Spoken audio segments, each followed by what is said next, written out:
Tuan Speaker, Ya, sementara bentara sedang menjalankan tugas, saya ingin membangkitkan satu isu berkenaan dengan peraturan 33, iaitu dengan berkenaan usul-usul. Tuan Speaker, saya percaya telah ambil maklum tentang apa yang berlaku di Dewan Undangan Negeri Perak, di mana satu usul telah dibawa terhadap Menteri Besar Perak dan usul itu telah disegerakan, dibahaskan dan diputuskan. Di Dewan Yang Mulia ini, saya percaya kita ada lebih kurang 16 usul undi tidak percaya terhadap Yang Berhormat Pagoh. Beberapa daripada Yang Berhormat dari Pejuang, dari Amanah dan juga termasuk seorang ahli parlimen daripada kerajaan sendiri, Gua Musang, tak ada. yang telah memfailkan usul undi tidak percaya terhadap Yang Berhormat Pagoh. Gua Musang tak file usul. Tetapi terdapat beberapa usul yang saya ingin tanya. Persoalan yang bermain di minda saya dan di minda rakyat adalah, kalau Dewan Undangan Negeri Perak boleh membahaskan sesuatu usul dengan memberi keutamaan, bolehkah kita mengambil iktibar perkara yang sama, dan bukankah tidak Dewan Rakyat Yang Mulia ini dan Speaker sendiri membawa usul itu kepada memberi keutamaan untuk dibahaskan dan juga diundi dalam Dewan Rakyat Mulia ini? Pohon Petua Tuan Speaker tentang perkara ini. Terima kasih. Speaker, Terima kasih. saya nak tambah sedikit. Benda ni adalah legitimasi kerajaan, ya.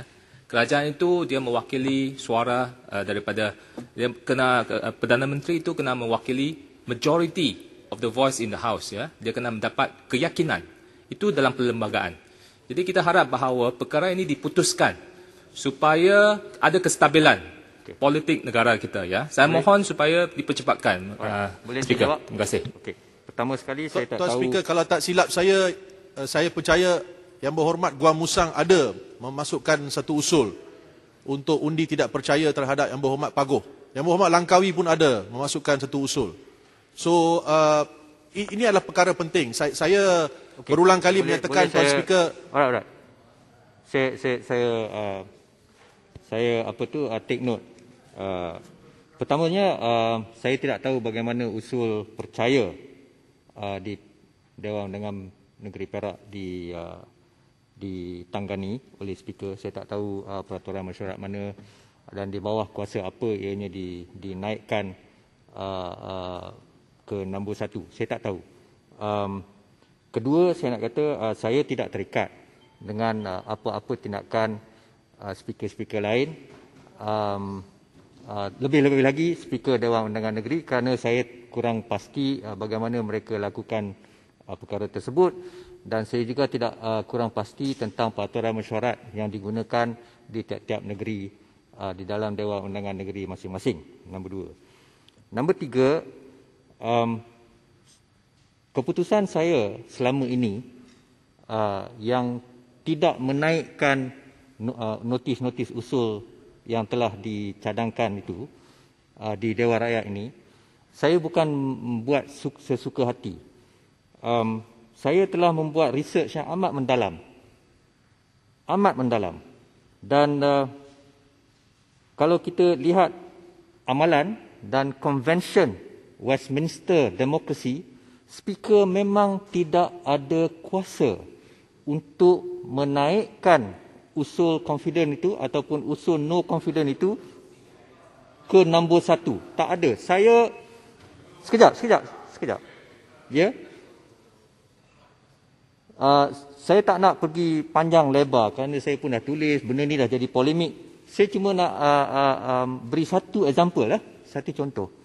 Pada 2018, Jeremy Corbyn telah memfailkan usul tidak percaya terhadap Perdana Menteri di House of Commons UK, ya, 2018. Apabila usul itu tidak dinaikkan ke nombor 1, maka pada satu hari ahli parlimen Cik Valerie Vass bangun dan menanyakan kepada Speaker, kenapa usul tersebut tidak dinaikkan kepada nombor 1? Ini jawapan Speaker, ya. Speaker mengatakan bahawa dia belum mendapat apa-apa indication bahawa kerajaan mau menaikkan usul itu ke nombor 1. Itu konvensyennya. Kuasa bukan di bawah tangan speaker. That is the convention. And that is the convention in UK dengan izin yang kita turut ni. So saya tak faham kenapa ramai di antara ahli-ahli parlimen kita, ramai daripada cendekiawan-cendekiawan kita, ramai daripada peguam-peguam kita, malah bekas peguam negara pun mengatakan saya mempunyai kuasa. Sebegitu rupa. Saya tak ada kuasa. Kalau yang berhormat, mana-mana yang berhormat, berminat untuk mengetahui secara panjang lebar, saya bersedia untuk menunjukkan research saya kepada semua. I did not do this willy-nilly. I did not. I did research. Terima kasih di atas penjelasan. Tetapi kita tidak terikat dengan apa yang dilakukan di Westminster dan di UK kerana kita adalah negara yang berdaulat.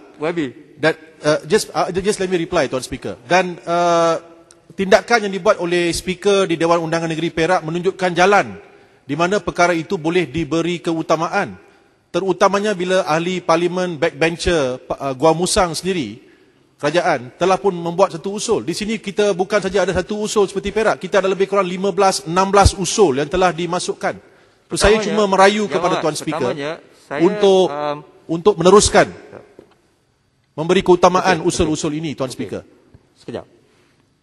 Saya kurang pasti sama ada yang berhormat Gua Musang membuat usul. Saya kurang pasti.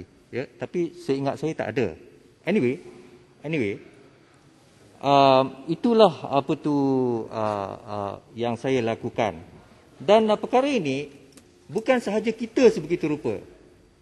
Bukan sahaja kita sebegitu rupa. Di South Africa serupa, di Australia serupa, di UK serupa. Kita menggembar-gemburkan bahawa konvensyen dan amalan Westminster demokrasi mesti diturut.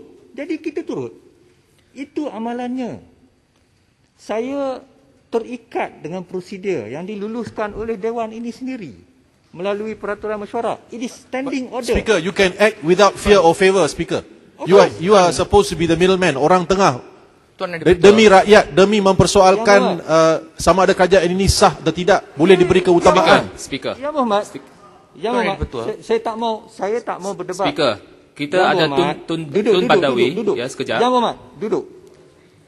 Saya dah dengar semua. Perkara ni dah 4 bulan dah. 4 bulan dah. Lebih 4 bulan.